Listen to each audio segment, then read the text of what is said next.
Hello my dear friend, आज हम third objective लेके आए हैं पॉलिनोमियल का। आज लास्ट ऑब्जेक्टिव है, इससे आगे कल से हम चैप्टर चालू करेंगे।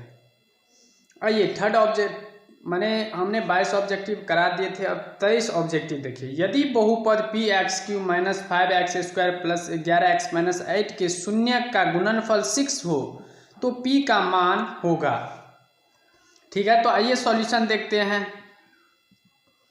क्या दिया हुआ है कि शून्यकों का गुणनफल alpha into beta into gamma बराबर कितना 6 दिया हुआ है, क्वेश्चन में दिया हुआ है। अब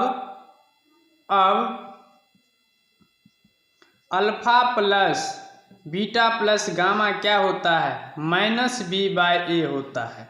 माइनस बी, अब इसी से निकालिए, माइनस बी ये हो गया। अब देखिए यहाँ देखिए, जैसे P x Q minus 5x square plus 11x minus 8, ए बराबर यहाँ p हो गया, b बराबर -5, c बराबर 11, d बराबर -8। इस प्रकार से ठीक। तो अब देखिए minus B by A, minus B कितना -5 है, तो माइनस माइनस प्लस 5/p ये आया। अब देखिए इसको हम क्या करते हैं, समीकरण फर्स्ट मान लेते हैं। अब देखिए alpha into beta into gamma कितना माइनस डी बाई ए होता है। माइनस डी देखिए -8 है पहले से, ए कितना p। अब देखिए हमें क्या कहता है, p का मान होगा निम्न में से इस चारों ऑप्शन में से कौन p का मान होगा। तो आइए हम क्या करते हैं, समीकरण सेकेंड से हम क्या करते हैं, p का मान निकाल लेते हैं समीकरण सेकेंड से। अब देखिए alpha into beta into gamma 8/p है। ठीक, अल्फा इंटू बीटा के जगह हम क्या 6 लिख सकते हैं, क्यों नहीं लिखेंगे, 6 बराबर 8/p। अब देखिए यहाँ से कोना कोनी गुना कीजिए। अब देखिए तो 6p बराबर 8, तो p बराबर कितना 8/6, 2 चौक 8, 2 तिया 6, 4/3। अब ऑप्शन में चाहिए, पहला में -3/4, ये ऑप्शन गलत, बी में 3/4, ये भी ऑप्शन गलत, सी में -4/3, ये भी ऑप्शन, डी में, D is the correct option. इसका ऑप्शन क्या होगा, डी नो। इस प्रकार से 23 ऑब्जेक्टिव हो गया। अब इससे आगे ऑब्जेक्टिव देखिए।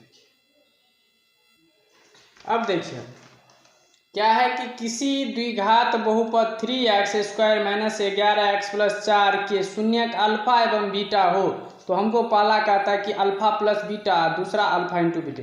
ठीक है, सॉल्यूशन क्या दिया हुआ है, मान लेते हैं कि px क्या दिया हुआ है, px मान लीजिए कि 3x square minus 11x plus कितना 4 दिया हुआ है। ठीक है, अब पहला में क्या कहता है, तो यहाँ से देखिए तो a बराबर क्या होगा 3 होगा, b बराबर -11, c बराबर कितना 4। अब पहला में क्या था कि अल्फा प्लस बीटा का निकालना है, अल्फा प्लस बीटा -b/a होता है। माइनस b देखिए तो माइनस पहले से -11/a कितना 3, तो यहाँ 11 माइनस माइनस प्लस 11/3, यही आपका आंसर। अब दूसरा नंबर क्या कहता है, दूसरा नंबर अल्फा इंटू बीटा बोल रहा है, तो क्या होता है c/a होता है। c देखिए c 4 है बट्टा 3, यही आपका आंसर हो गया। अब 25 नंबर ऑब्जेक्टिव देखिए, 25 नंबर ऑब्जेक्टिव है। 25 नंबर ऑब्जेक्टिव आपको पूछ सकता है कि alpha plus beta plus gamma क्या होता है, ये भी पूछ सकता है ऑब्जेक्टिव में, ऑप्शन में दे दिया जाए, या alpha into beta into gamma क्या होता है, या alpha beta beta gamma gamma alpha क्या होता है, ये भी। तो आप लोग जानते हैं alpha plus beta plus gamma क्या होता है -b/a, अल्फा इंटू बीटा क्या होता है -d/a, alpha beta beta gamma क्या होता है c/a। इस प्रकार से ऑब्जेक्टिव भी पूछ सकता है। तो आपका 25 तक ऑब्जेक्टिव हो गया। अब इससे आगे देखिए, अब देखिए 26 नंबर ऑब्जेक्टिव। 26 नंबर ऑब्जेक्टिव में दिया हुआ है कि किसी त्रिघात बहुपद 7x³ minus 13x² plus 7x minus 5 के शून्यक अल्फा बीटा एवं गामा हो तो निम्न का मान ज्ञात करें। ये रिक्त स्थान में है। तो आइए हम जानते हैं कि सॉल्यूशन पी एक्स बराबर क्या दिया हुआ है, 7x³ minus 13x² plus 11x plus 5 दिया हुआ है। इस प्रकार से दिया हुआ। तो हमको पहला में तो यहाँ से देखिए a बराबर क्या होगा, क्योंकि यहाँ घात 3 है तो आपको समझ पकड़ लेना है कि यह किस प्रकार का बहुपद है, त्रिघात बहुपद है। तो देखिए a बराबर 7, b बराबर -13, c बराबर 11, d बराबर कितना 5 हो गया।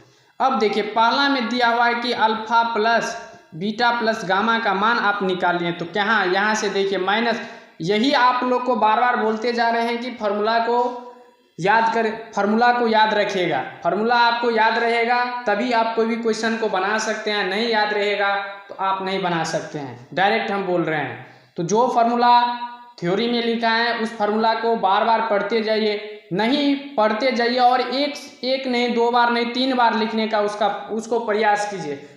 लिखने से भी याद होता है। तो -b/, कितना है तो -13 है, तो प्लस माइनस माइनस प्लस होगा, a कितना है 7। ये अब दूसरा नंबर पूछ रहा है कि alpha into beta into gamma क्या होता है। आप लोग पढ़े हैं -d/a, -d देखिए तो -5 बट्टा a 7, ये भी हो गया। ये रिक्त स्थान का क्वेश्चन है।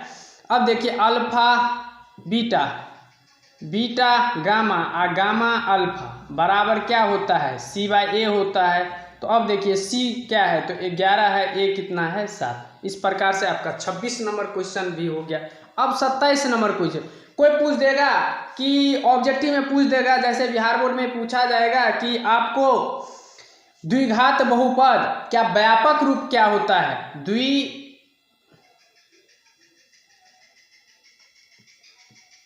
द्विघात बहुपद का व्यापक रूप क्या होगा। तो आप लोग ध्यान रखिएगा ax² plus bx plus c, यही उसका व्यापक है। ये भी ऑब्जेक्टिव बार बार पूछा जाता है। तो इस प्रकार से आप लोग 27 हो गया। अब इससे आगे देखिए। अब देखिए 28 नंबर ऑब्जेक्टिव, बहुपद 4x² माइनस 4x प्लस 1 के मूलों का गुणनफल। यहाँ मूलों का गुणनफल पूछ रहा है। तो आइए सॉल्यूशन, इसका सॉल्यूशन देखिए। आप जानते हैं मूलों का गुणनफल क्या होगा। कोई पूछेगा तो अल्फा इंटू बीटा बराबर क्या होता है, c/a होता है। ठीक, यहाँ से देखिए अब px बराबर क्या दिया हुआ है, 4x² माइनस 4x प्लस 1। यहाँ से देखिए a बराबर 4, b बराबर -4, c बराबर 1। यहाँ से मूलों का गुणनफल c देखिए 1 है बट्टा a कितना 4। इसका ऑप्शन देखिए क्या होगा, इसका b is the correct option होगा। अब देखिए 29 नंबर ऑब्जेक्टिव, आपको पूछ देगा कि त्रिघात बहुपद का व्यापक रूप क्या होता है। तो आप लोग क्या याद रखिएगा, क्या होता है, ax³ plus bx² plus cx plus d होता है, यही होता है। अब 30 नंबर ऑब्जेक्टिव में देखिए, 30 नंबर ऑब्जेक्टिव में पूछ सकता है कि त्रिघात बहुपद का कोई माने 30 नंबर ऑब्जेक्टिव में पूछ सकता है कि त्रिघात बहुपद में कितना शून्यक और रूट होता है, रूट वर्ग। तो आइए शून्य क्या, त्रिघात बहुपद जब भी घात आप लोग को 3 है तो समझ जाना है इसका शून्यक 3 भी होगा। अब रूट पूछता है तो रूट कितना होगा, तो इसका रूट भी कितना होगा, 3 होगा। जितना शून्यक उतना उसका रूट वर्ग होता है। मान लीजिए 2 घात बहुपद ax² plus bx plus c है। अब इसमें पूछेगा कि इसका शून्यक कितना होगा, तो डायरेक्ट घात को देखना है, घात कितना है 2 है तो शून्यक भी होगा, और रूट इसका कितना होगा तो रूट भी 2 होगा। अब देखिए अब आपसे पूछ सकता है क्या, अब आपसे पूछ सकता है जैसे मान लीजिए कि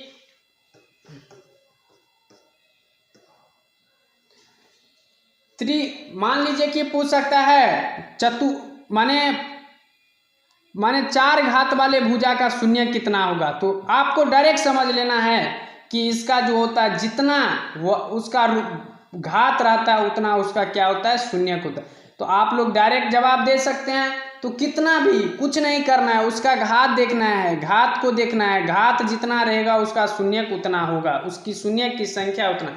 आज आपका ऑब्जेक्टिव पॉलिनोमियल का खत्म हो गया, सेकेंड चैप्टर भी खत्म हो गया। हमने पॉलिनोमियल का थ्योरी भी दे दिए, साथ साथ आपको थ्योरी भी दिया, साथ साथ आपको चैप्टर भी दे दिए, बारी बारी से चैप्टर भी दिए। तो इस प्रकार से आपको 2 चैप्टर अभी तक खत्म हो गया। पहला रियल नंबर और पॉलिनोमियल, ये 2 चैप्टर हम अभी तक खत्म कर दिए। अब अगले चैप्टर हम सोच रहे हैं कि अगले चैप्टर आपको एपी लेके आए। पहले एपी हम लेके आएंगे, उसके बाद 2 चर वाले रैखिक समीकरण, उसके बाद द्विघात समीकरण लेके आए।